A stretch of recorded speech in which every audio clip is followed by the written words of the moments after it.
finish na natin to.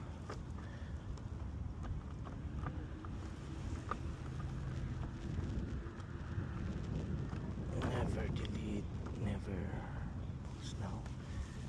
Yan.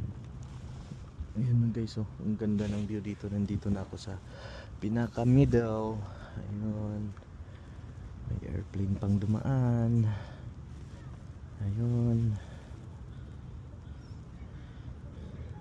okay na yan.